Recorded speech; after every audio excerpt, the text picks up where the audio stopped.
सम्राट चौधरी का नया फरमान जारी, सूदखोर हो जाए अब सावधान। की प्रॉपर्टी पे भी कब्जा किया जाता है, सोना चांदी जमीन काफी चीज वो गिरवी रखकर पैसा लेते हैं। हो जाए सावधान, ना लगाए सूद पर पैसा और ना करे मजबूर लोग को और भी मजबूर।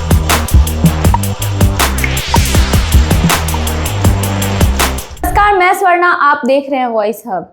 सम्राट चौधरी का नया फरमान जारी, सूदखोर हो जाए अब सावधान। आप देखते होंगे कि गांव में और शहरों में भी ये चीज कि सूदखोर लोग पैसा ब्याज पर लगाते हैं। जिनको मजबूरी रहती है वो मजबूरी में बैंक ना जाकर ऐसे सूदखोर के चक्कर में पड़ जाते हैं। उनको लगता है कि बैंक को ज़्यादा ब्याज देना पड़ेगा, जबकि ऐसा बिल्कुल नहीं होता है। ये जबकि उल्टा ही होता है कि सूदखोर से पैसा लेने पर ज़्यादा ब्याज देना पड़ता है, लेकिन उनको जानकारी का अभाव रहता है और वो अपनी मजबूरी के चक्कर में सूदखोर से पैसा उठा लेते हैं। कई बार उनके साथ जबरन उनकी प्रॉपर्टी पे भी कब्जा किया जाता है, सोना चांदी जमीन काफ़ी चीज़ वो गिरवी रखकर पैसा लेते हैं और सूदखोर इन्हीं का फ़ायदा उठाते हैं। अब बिहार में केवल भारतीय रिजर्व बैंक के अंदर जो भी बैंक अधिकृत है वही बैंक चलेगी, कोई भी गुंडा बैंक का नहीं चलेगा राज। ऐसा हमारे सम्राट चौधरी ने नया फरमान जारी करते हुए कहा है।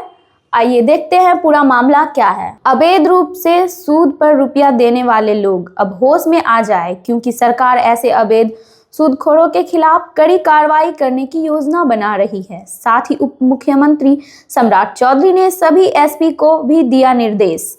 कहा, बिहार में अवैध रूप से सूद पर रुपया देने वाले गुंडा बैंक की अब खैर नहीं।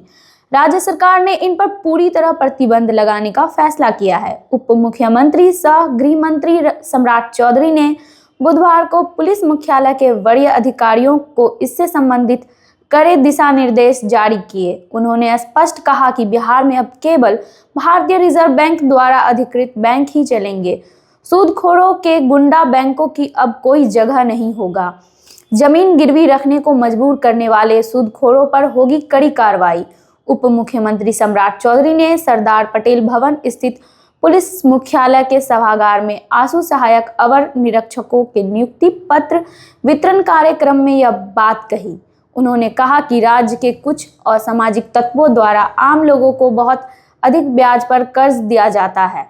कई बार लोगों को जमीन गिरवी रखने भी पड़ जाते हैं, वो मजबूर हो जाते हैं। आम जनता में यह गुंडा बैंक के रूप में प्रचलित है। सम्राट चौधरी ने कहा कि इस अवैध व्यवस्था को बंद करना सरकार की शीर्ष प्राथमिकता है।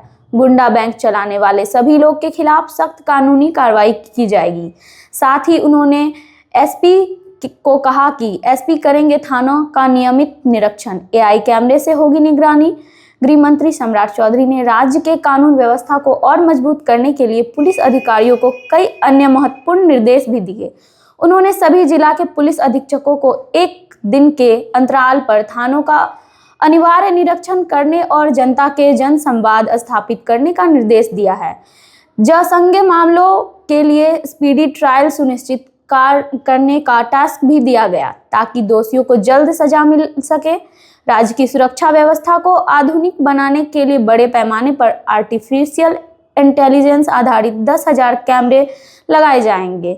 यह कैमरे रेलवे जंक्शन, शहरों, चौक चौराहों और शहरी इलाकों के साथ प्रत्येक गांव के प्रवेश और निकास द्वार पर भी लगाए जाएंगे। इसके लिए पंचायती राज विभाग के समन्वय स्थापित किए जाएंगे। तो सूदखोर अब हो जाएं सावधान, ना लगाए सूद पर पैसा और ना करे मजबूर लोग को और भी मजबूर। तो आपकी क्या राय है इस पर कमेंट सेक्शन में बताएं। चैनल को सब्सक्राइब करें, लाइक करें, शेयर करें। धन्यवाद। देखते रहे वॉइस हब।